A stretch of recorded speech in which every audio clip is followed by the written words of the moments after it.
and it's another day of a Japanese travel adventure. Good morning. Good morning. We lucked out. It was supposed to rain today, and I checked the weather. No rain. No rain. We are going to a house that was owned by a famous samurai and covered in gold. Going to the Gold Pavilion. My description was much more fun. So, and for the second day in a row, we are spoiling ourselves and taking a taxi instead of going on the subway because we want to try to beat the rush again. And if it feels like we're seasoned travelers in this part of the world, well, the truth is we've been here for a while. Spending a packed 3 days in Seoul, Korea, and an incredible 5 days in Kyoto, Japan and the surrounding areas, feel free to go back and check out all these adventures because they're conveniently linked below. There's even some delicious videos in there. Is that good?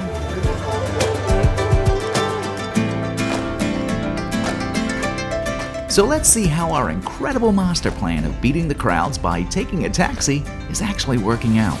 Looks like everyone had your idea. Not only did they have your idea, they had it earlier.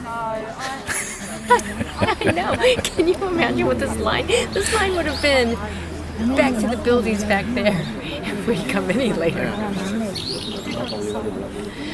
I will tell you, my husband doesn't like for me to project manage him.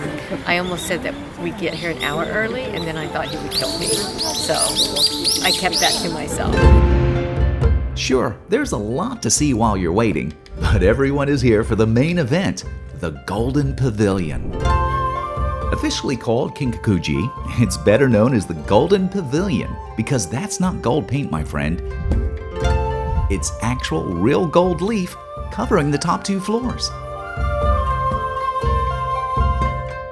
Besides the gold exterior, it enjoys many awards, considered a World Heritage Site, and it's one of the 17 historic monuments of ancient Kyoto.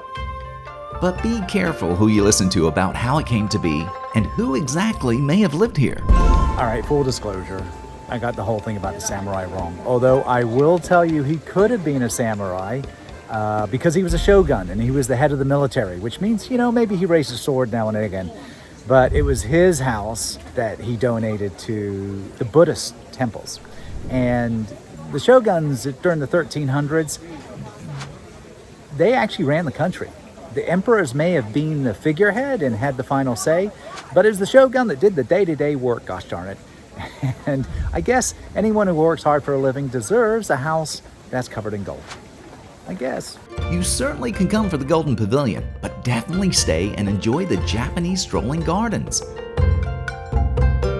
From striking plants, trees, and bridges to the rock compositions, all are arranged in a specific way to represent the famous places in Chinese and Japanese literature.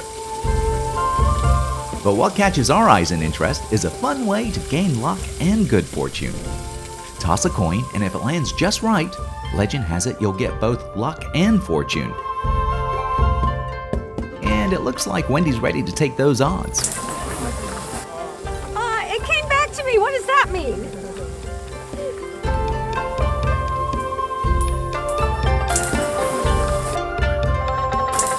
It bounced out. It bounced off. Well, we're in this amazing country, so we're already lucky. If you do visit the gardens, make sure to look around and see some stunning views of the Golden Pavilion.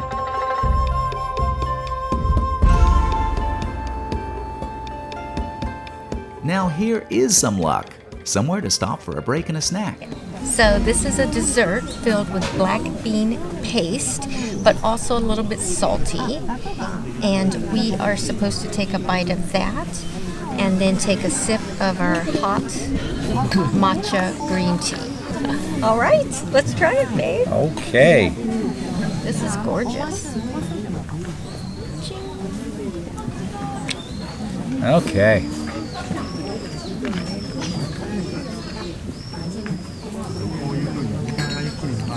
That's good. I'm tasting the salty and the sweet.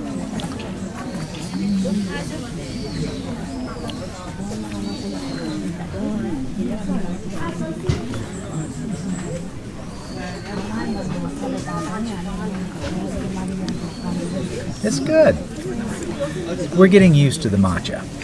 So I drink a lot of green tea, but not matcha, which is, I would consider just a super, super strong green tea.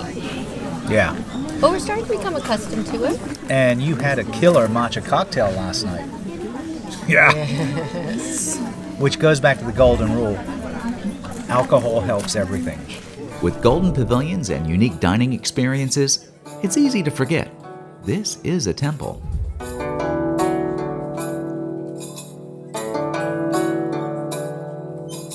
It enjoys burning incense from guests expressing their devotion and reverence.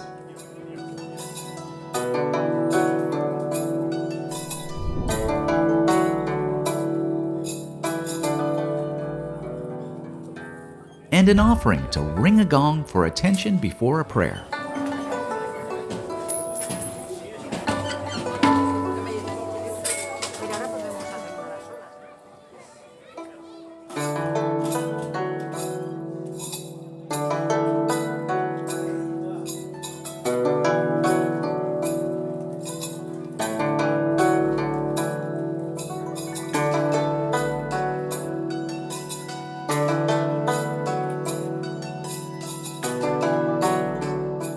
And then there's the fellow travelers styling in traditional Japanese clothing. Very nice. For the whole day? No, please. 1 hour. 1 hour? Yes. To have fun. They look beautiful. Yes. Would you wear them all the time? Would you wear this at home? No, please. No? With my tennis. Here, show it.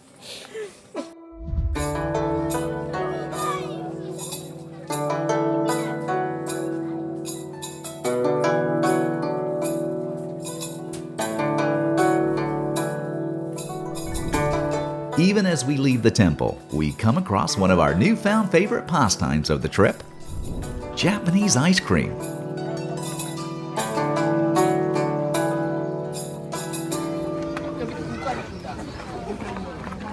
It's very green tea-y. Yeah? I will tell you though, this powder, which I think is pure matcha, is where most of it's coming from. I'm going to experiment and take a bite where it's just the ice cream. All right, here's some without that. That's actually better. It's more like kind of my drink last night. Oh, yeah? So yeah, without the powder, which I think is just pure matcha, then it's not as prevalent, the taste, when I do here.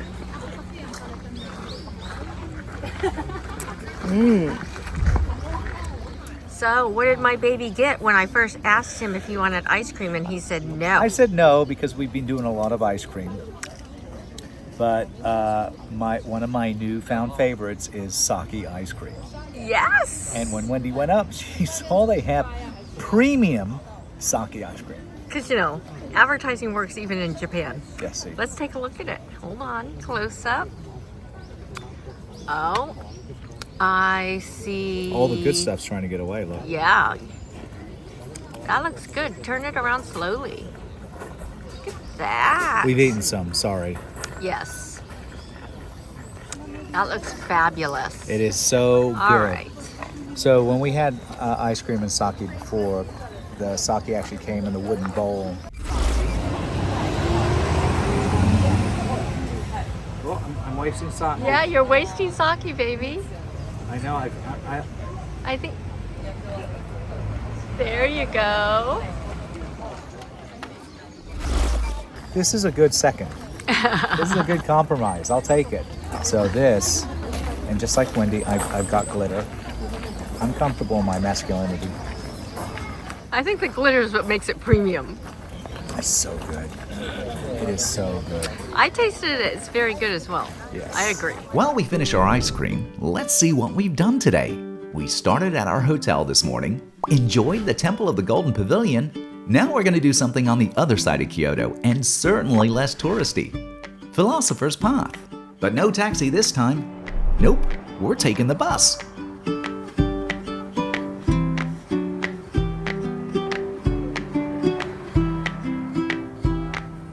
First of all, bus drivers are so nice, helpful, and certainly friendly to tourists.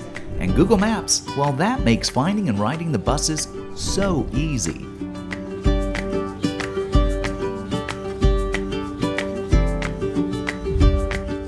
There is a temple here and a bunch of small, cute shops to check out.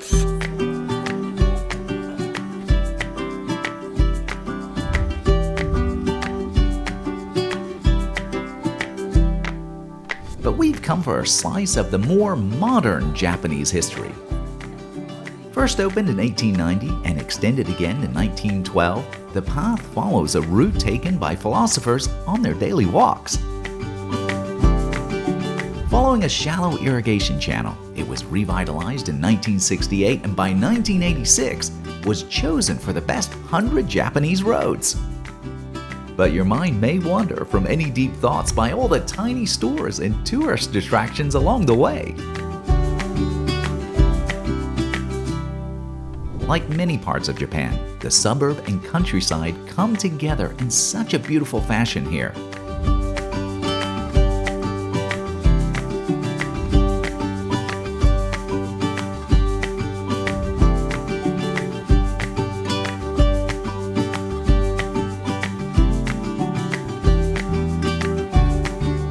There are even places to make offerings as you walk through your deepest thoughts.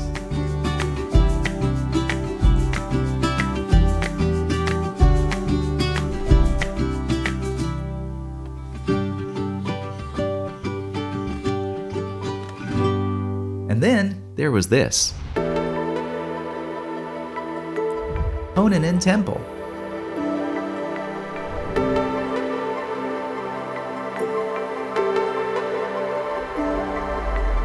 We'd like to say we found a hidden temple, but it's clearly marked. Built against a steep mountain and covered by a lush tree canopy, it gives a feeling of a secret hideaway.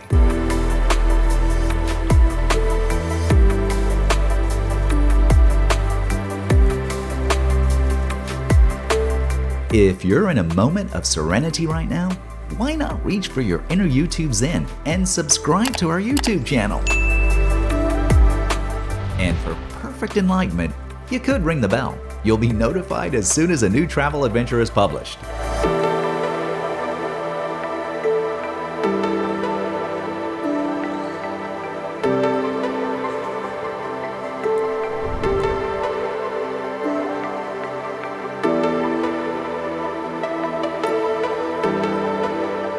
We're told not many tourists come here outside the popular fall leaf viewing season, so the grounds are really peaceful and quietly stunning.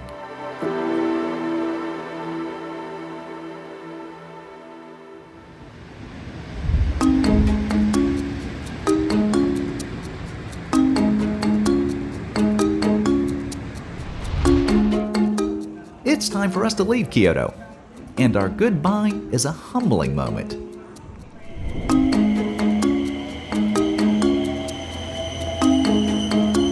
Even with an early start this morning, our confidence in our abilities to navigate Kyoto's public transportation has been thoroughly slapped around. We made it to the train. Oh, Lordy. That was touch and go. Tip of the day is, even though you have Google Maps, we want to ask a lot of people, because if there was a wrong direction today within this huge station, we took it. Yes. About asking. Everybody is very helpful. Go to anyone in a uniform, and they're very nicely dressed. Jeff Railways. And they actually will walk you over and point you to where you need to stand. It's very nice. But to Wendy's point, we must have gone up and down a dozen sets of stairs and escalators to weave our way through Kyoto Station. Kyoto Station is massive. For some reason, me thought we were on another Shinkansen. Yes. To find out, no, we were on a JR bracket. So we were following We were stepping right when the sign said left every time. And then luckily, we just showed our ticket and people would just point us in the exact opposite way of which we had come. They would point and say something, and then we just walk that way, find the next uniformed person. They would point, we'd walk that way, and eventually we made it to the platform. We never would have made it without asking. Yeah. We were incorrect with everything. So yeah, and then the other tip is, because I knew how huge the station was, I said, let's get there an hour and a half early. And sure enough, between trying to find coffee and then trying to actually find our platform, that had to have been an hour. Now that we've made it to our seats and we've caught our breath, let's take a look at where we're going. We're starting our train journey from the very large and obviously confusing Kyoto train station, leaving the busy city for the traditional, picturesque Japanese town of Takayama. It'll take us over 3 hours to travel the 116 miles between the two bookends of Japanese life. The train journey promises to skirt smaller cities and take us through Japan's beautiful countryside.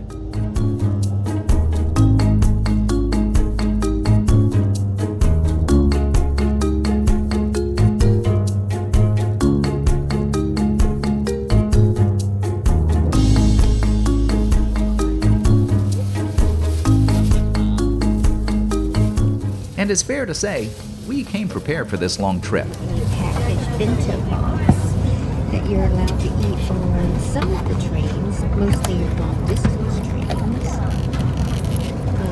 because other trains you can't eat or drink. So like your Shinkansen or your long distance trains. We were very lucky to find a shop selling a wide variety of bento boxes right next to the platform where we were boarding our train.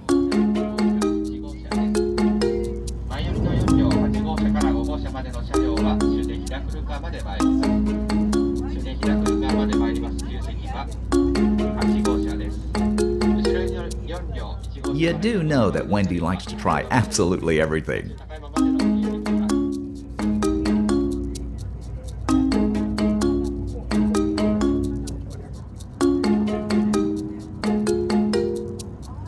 See what I mean?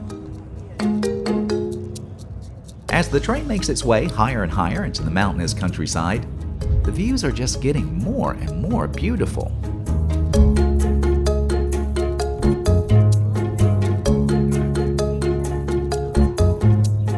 Can you believe that's a covered highway built into the mountain?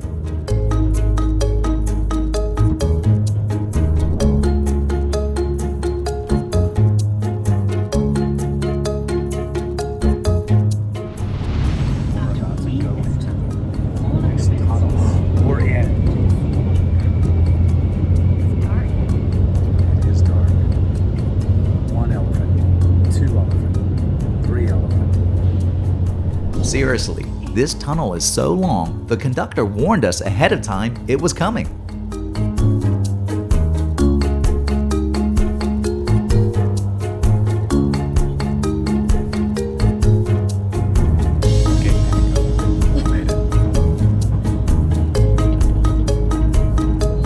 After what has to be the quickest 3 hours ever, we're pulling into Takayama. Everyone on the train is greeted with much colder weather than we left in Kyoto, which right now is about 116 miles south of Takayama. And here we are, officially Hida Takayama. And quite frankly, we have no idea what to expect over the next few days. Turns out, it's gonna be pretty awesome. We have arrived. Takayama. We made it! Hello! We're here. You will not want to miss this, my friend, as we live the traditional lifestyle of Japan. We mean traditional for absolutely everything, from our meals to our clothes. Where we sleep and live. Even bathing in public baths. I was like, I'm not done. Where's my bow? We truly embrace the town of Takayama and learn the art of Japanese archery.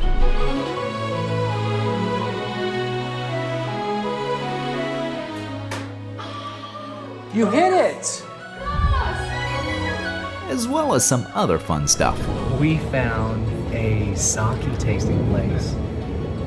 Very affordable. Explore a freezing mountain village that's one big historic UNESCO site. Are you cold, baby? It's like your long-lost Japanese grandmother invites you in the house for something warm because it's cold outside.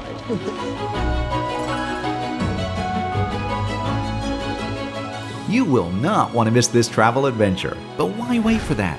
Here's another equally amazing travel video. You never have to unpack your suitcase with us. Just subscribe to our travel channel and ring the bell so you're always at the departure gate, ready for our next destination. Until next time, my friend, travel well and be safe.